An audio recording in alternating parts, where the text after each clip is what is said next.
Si Fibonacci ne fonctionne pas pour toi, ce n'est pas l'outil le problème, c'est la façon dont tu l'utilises.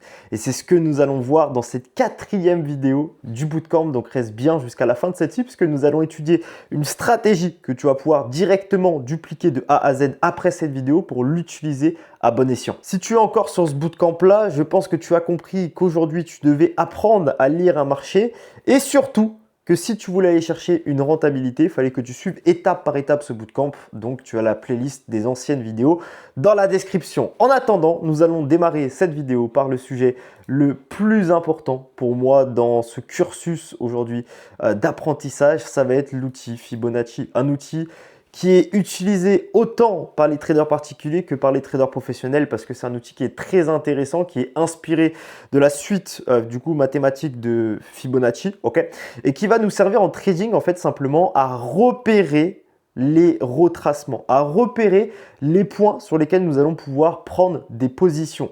Et l'utilité de celui-ci, je vais prendre l'exemple un peu aujourd'hui d'une voiture. Une voiture, quand elle fait par exemple Paris-Marseille, elle a besoin d'essence pour faire Paris-Marseille. Et dans son parcours, à un moment, elle n'aura plus de carburant. Donc, qu'est-ce qu'elle va faire? Elle va s'arrêter à la station essence et du coup, elle va se recharger et repartir. Et part du principe que le carburant aujourd'hui sur les marchés financiers, c'est l'argent.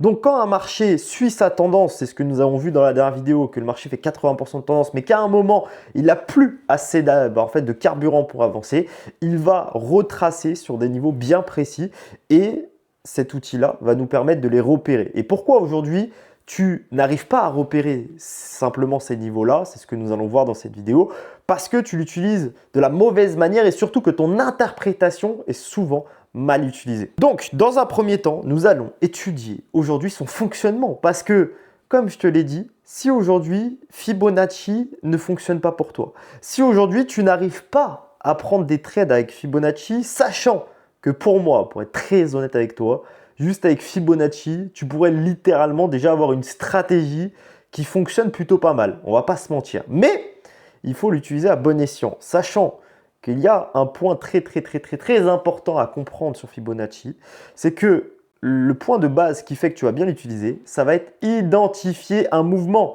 Donc si tu n'as pas regardé la vidéo précédente à celle-ci, va la voir. Comment lire une structure de marché? Comment repérer une tendance? Parce que si tu détermines très mal aujourd'hui ton mouvement, Fibonacci n'a aucune valeur. Les valeurs de Fibonacci n'ont aucune valeur. Il ne servira à rien. Okay, et après ça, rechercher des points d'entrée. Donc ça, c'est ce que nous allons voir ultérieurement. Donc, déjà, ce qu'il faut savoir, c'est que dans un premier temps, Fibonacci s'utilise de 2 manières différentes. Pas 3. Pourtant, en soi, nous avons aujourd'hui 3 structures, baissière, haussière, consolidation. Dans une structure de consolidation, Fibonacci ne sert à rien. Déjà, voilà, on peut nexter ça. Si tu l'utilises aujourd'hui dans ce contexte-là, part du principe que tu as faux. Aujourd'hui, si tu utilises de la première manière dans une structure dite haussière. Donc dans une structure haussière, c'est pas très compliqué. Le marché va créer des points hauts de plus en plus haut. Et comment s'utilise Fibonacci? Aujourd'hui, il s'utilise de la simple et bonne manière qu'il faut le tracer du point le plus bas vers le point le plus haut. Et dans une structure dite baissière, c'est pas très compliqué. Le marché va faire que des plus bas, de plus en plus bas. Et même principe, comment nous traçons Fibonacci du plus haut vers le plus bas. Donc, quand tu le traces du plus bas vers le plus haut dans une structure haussière, tu vas avoir 2 chiffres qui vont apparaître avant qu'on remarque comment on peut l'utiliser à bon escient et comment il va nous servir à repérer où nous devons intervenir. Okay, donc, c'est pas très compliqué. Ton plus haut va servir de 0%. Donc, c'est le point de départ aujourd'hui du retracement. Et ton point bas, ça va être le 100%. Donc, le mouvement qui a été initié de base. À l'inverse, dans une structure haussière, même principe.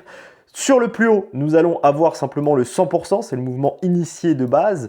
Et en bas, nous allons avoir le 0% du Fibonacci. Maintenant qu'on a étudié comment fonctionnait Fibonacci, il faut aujourd'hui analyser ses méthodes. Déjà, ce qu'il faut que tu comprennes, c'est que Fibonacci, c'est un indicateur qui est pertinent. Enfin, c'est même pas un indicateur, c'est un outil, mais qui est pertinent parce que tu as énormément de traders qui l'utilisent. Et ce que tu dois comprendre, c'est que plus tu as de personnes qui font la même chose, plus le marché va réagir aujourd'hui simplement à cette chose-là. Pourquoi? Parce que forcément, plus on a de transactions, plus le marché aujourd'hui va faire ce que tout le monde fait. Et c'est ça qu'on doit comprendre. Maintenant qu'on a vu son utilisation, il faut qu'on comprenne les méthodes de comment on va pouvoir utiliser cet outil-là pour justement repérer aujourd'hui sur quel endroit nous allons pouvoir rentrer au marché.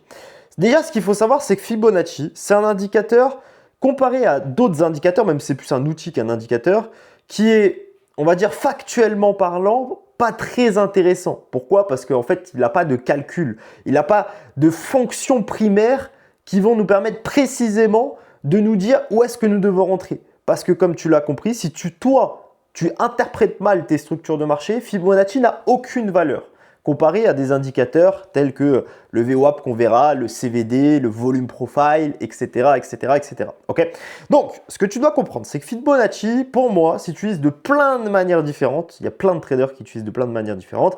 Mais les deux, pour moi, on va dire fonctions principales de Fibonacci qui vont te permettre de comprendre réellement son fonctionnement, c'est les suivantes. La première fonction de Fibonacci, la première méthode que moi j'utilise principalement, c'est la méthode discount. Ok, donc je vais mettre un D, discount en anglais, et premium. Qu'est-ce que c'est cette méthode-là? C'est simplement, pour moi, la méthode la plus efficace, la plus utile pour utiliser Fibonacci et surtout, en fait, la plus factuelle. Donc, simplement, cette méthode va te permettre de retrouver un mouvement de Fibonacci de cette manière-là. Donc, on va prendre l'exemple dans une structure haussière. Tu vas avoir Fibonacci qui va simplement aujourd'hui se représenter. Donc, pareil, tu le traces du plus bas vers le plus haut. Tu vas avoir aujourd'hui des traits qui vont se placer. Donc ici, comme on l'a dit tout à l'heure, 0%. Ici en bas, les 100%, l'initiation du mouvement. Et tu vas avoir une troisième ligne qui va s'afficher avec les 50%.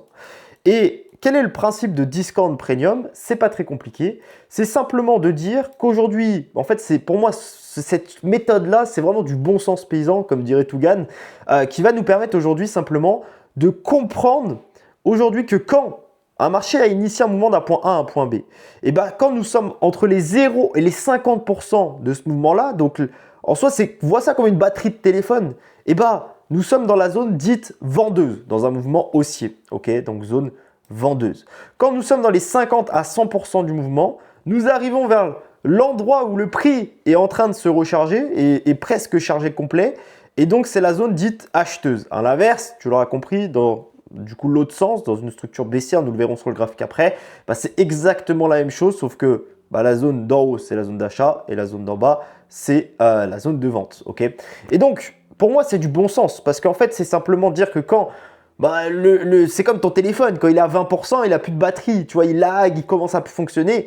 Et dès que tu arrives au-dessus de 50%, tout fonctionne bien. Et c'est la même chose pour le prix. La deuxième méthode pour moi à utiliser, qui est très intéressante, c'est la méthode OTE. Alors vous le verrez, j'utilise très très rarement les concepts de Monsieur ICT, ok, parce que pour moi c'est des concepts qui sont pour la globalité un peu futiles, mais celui-là est plutôt pas mal. Donc, quelle est la méthode OTE? C'est simplement, même principe, on va prendre du coup une structure comme celle-ci.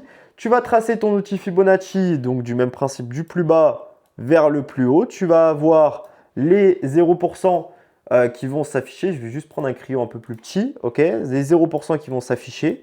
Tu vas avoir tes 100% et tu vas avoir deux lignes qui vont s'afficher. La première, la ligne des 61,8, le ratio d'or aujourd'hui de Fibonacci. Et la deuxième, la ligne des 78,6, ne t'inquiète pas, nous irons les voir directement sur les graphiques juste après. Et donc, qu'est-ce qui est très intéressant dans cette méthode-là? C'est que déjà, en fait, à la différence de la première, c'est qu'aujourd'hui, cette méthode-là nous permet en globalité, ok, de nous montrer où est-ce que nous allons intervenir, mais pas avec précision. La méthode OTE, qui veut dire Optimal Trade Entry, ok, donc ça porte très bien son nom, va nous montrer avec précision où est-ce que nous pouvons rentrer sur le marché. Et pourquoi cette zone-là et pas une autre? Pour la simple et bonne raison que, comme je te l'ai dit, vu que l'outil Fibonacci, c'est un outil qui s'utilise parce que tu as énormément de personnes qui l'utilisent, et vu que énormément de personnes tradent le ratio d'or 61,8, tu remarqueras que souvent, en tout cas à 80 à 85% du temps, nous avons une réaction dans cette fameuse zone OTE. Après, bien sûr, il y a d'autres fonctionnements de l'outil Fibonacci, tels que les 38.2, tels que les 88.6, etc. Attention, comme je le dis, dans chaque stratégie, tout fonctionne. Moi, je vous partage juste ce que j'utilise au quotidien et ce que je juge personnellement aujourd'hui le plus efficace sur le marché et donc ce que je peux vous dupliquer. Donc maintenant, on se retrouve directement sur TradingView. C'est pas très compliqué. L'outil Fibonacci se trouve juste ici. Ok, dans retracement de Fibonacci, c'est le seul qu'on va utiliser. Le reste, les amis, je ne suis pas astronaute. Ok, je ne travaille pas à la NASA. Je ne fais pas de dessin sur les marchés bizarres. Ok, on est trader, les gars, donc un minimum voilà, de bon sens. Donc, on utilise le retracement de Fibonacci. Vous avez aussi la prolongation de Fibonacci que quelques traders utilisent pour faire leur projection sur le marché. Personnellement, je trouve que ça n'a pas vraiment de valeur vu que l'outil en lui-même, aujourd'hui, entre guillemets, n'a pas de valeur s'il est mal interprété. Donc, c'est pour ça que pour moi, la seule utilisation qui est fiable, c'est vraiment le retracement de Fibonacci et c'est là que j'utilise le plus. Donc, vous, quand vous allez l'utiliser, il ne sera pas représenté comme ça. Ok, il va être avec des configurations par défaut.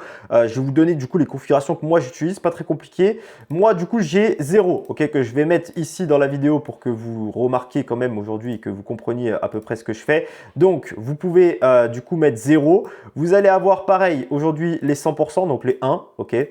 Donc tag juste en haut, moi du coup je compile l'indicateur dans un même indicateur, ok, OTE et Discount Premium, enfin les deux méthodes. Vous pouvez bien sûr du coup faire deux Fibonacci différents et les enregistrer. Moi j'ai combiné les deux, ok, au moins c'est plus simple. J'ai juste changé de couleur du coup la zone OTE pour qu'elle se remarque mieux visuellement, ok. D'ailleurs j'ai dit quoi, 61.8, je sais plus si j'avais dit ça tout à l'heure, j'espère que je ne me suis pas trompé. Et les 78.6, ok. Après j'ai tout supprimé ici, arrière-plan ça m'intéresse pas. Goût et couleur et j'ai juste laissé le niveau de prix en pourcentage pour que vous compreniez simplement de la meilleure des manières. Maintenant que nous avons vu ensemble tout le fonctionnement, les méthodes, et tu vois dans cette vidéo c'est assez simple, elle est courte, elle est rapide mais efficace parce que comme je dis, Fibonacci, c'est pas très compliqué à utiliser. Les mecs qui te font croire qu'aujourd'hui, c'est des traders aujourd'hui de Wall Street parce qu'ils utilisent l'outil Fibonacci, c'est faux. Tu le vois, une vidéo de 12-15 minutes, Fibonacci, tu le connaîtras sur le bout des doigts. Mais ce que tu dois comprendre, c'est que Fibonacci ne s'utilise pas tout seul. Aujourd'hui, Fibonacci s'utilise principalement grâce à ton interprétation de la structure de marché. Et si tu interprètes mal aujourd'hui tes points hauts et tes points bas, Fibonacci n'a strictement aucune valeur. Donc ça, tu l'as compris. Maintenant, comme je te l'ai dit à un moment dans la vidéo, Fibonacci, pour moi, c'est un outil que tu pourrais utiliser tout seul, limite. Avec une stratégie très simple qui pourrait déjà te permettre de faire un peu d'argent. Je ne te dis pas qu'après cette vidéo, tu dois prendre des trades et tu vas gagner des milliers et des cents. Mais je te dis juste qu'aujourd'hui, tu peux aller chercher des stratégies très simples juste avec l'outil Fibonacci. En utilisant des structures, en utilisant la fractalité de marché. Donc là, cohérence simplement entre plusieurs unités de temps sur le même actif pour savoir s'il est haussier, baissier, etc. Et en utilisant cet outil-là pour rentrer sur le marché, ok? Parce que ces deux méthodes que je t'ai montrées te montrent où est-ce que tu dois te positionner et tu as la deuxième méthode, OTE, qui te permet de savoir quand tu peux te positionner. Donc, prenons un exemple de notre méthode. Ce que tu dois comprendre, c'est que pour que la méthode soit efficace, aujourd'hui, tu vas faire exactement la même chose que ce qu'on a fait dans la dernière vidéo. Dans la dernière vidéo, je t'ai fait du coup noter que quand tu t'entraînais à du coup identifier les points bas et les points hauts, tu devais noter à chaque fois daily haussier, ok, et placer à chaque fois avec des couleurs différentes. Aujourd'hui, simplement tes structures. Et tu vas faire exactement la même chose. Par exemple, là, nous allons prendre un exemple de la stratégie. Donc, prends bien des notes. Comme tu peux le voir, nous avons un point haut, un point bas, un point haut, une cassure de structure juste ici. Ok. Donc là, logiquement, d'après ce que je viens de t'apprendre juste avant, tu es d'accord avec moi, que si on doit tracer l'outil Fibonacci, c'est de ce point là à ce plus haut là. Ce que je te recommanderais, déjà premier conseil, c'est que quand tu utilises l'outil Fibonacci en daily, la zone ETE n'est pas très utile. Ok, ce qui est très utile, c'est vraiment les 50% pour voir où est-ce que tu vends, où est-ce que tu achètes. Simple, efficace. Ok. Maintenant, ce que tu dois comprendre, c'est que tu dois utiliser la fractalité de marché pour avoir un point d'entrée optimal. Parce que là, tu vois, la zone ici, elle te donne presque 1000 points. Tu ne vas pas mettre un stop énorme. Ok. Donc, savoir où est-ce que tu vas pouvoir te positionner. Donc là, comme tu peux le voir dans cette vidéo-là, nous ne voyons pas les zones d'achat, zones de vente, nous voyons juste des choses qui sont factuelles. Ok.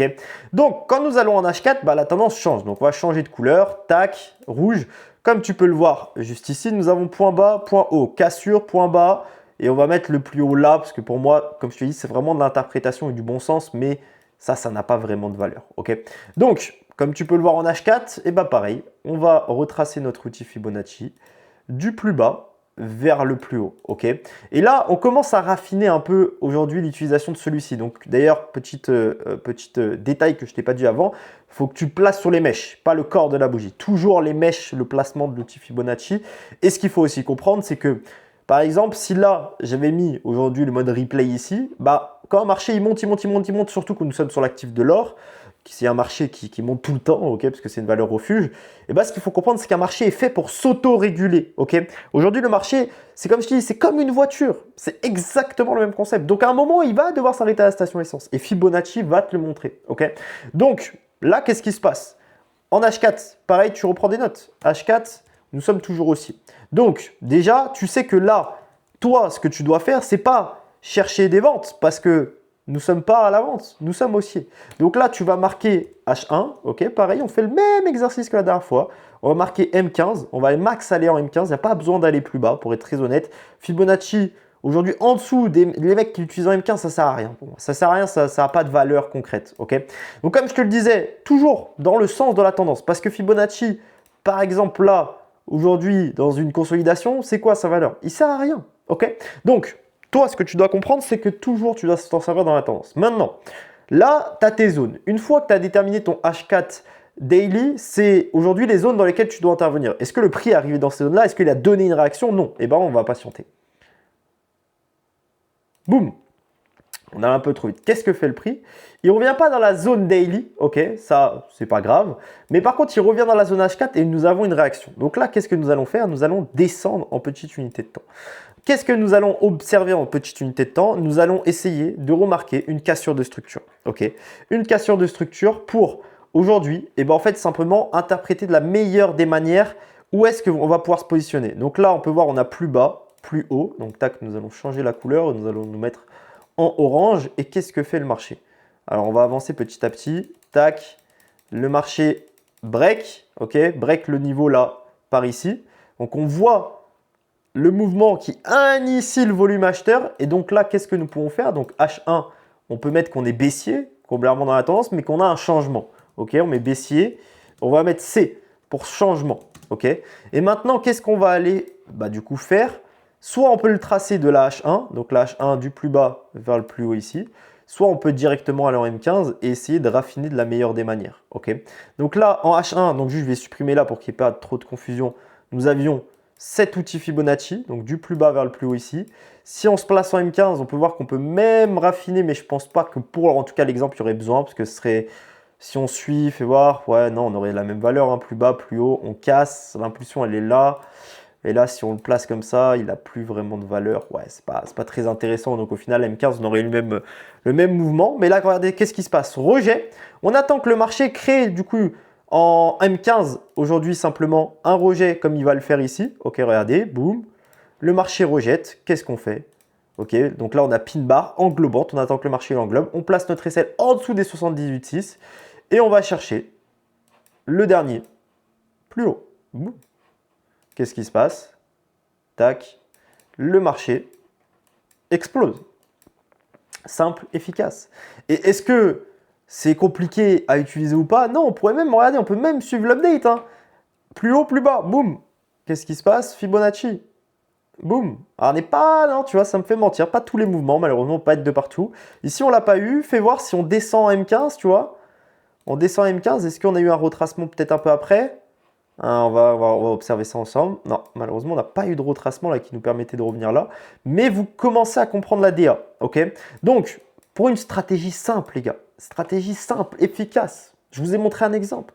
Daily H4, discount premium, tu vois où est-ce que tu interviens. H1, M15, tu rentres en position. Tu attends que le mouvement change de tendance, initie son choche ou son BOS, tu appelles ça comme tu veux, la cassure de la structure. Donc, ce qui fait que tu reviens dans les 80% de l'HTF, donc la grosse unité de temps. Zone OTE, tu rentres, simple, efficace, t'encaisses. Voilà. Est-ce que c'est compliqué? Non. Est-ce que ça va se réaliser tout le temps? Non plus. Dans les autres vidéos qui vont suivre, nous allons voir comment compléter l'utilisation de l'outil Fibonacci, parce que c'est un indicateur que je te recommande d'utiliser en confluence avec d'autres indicateurs.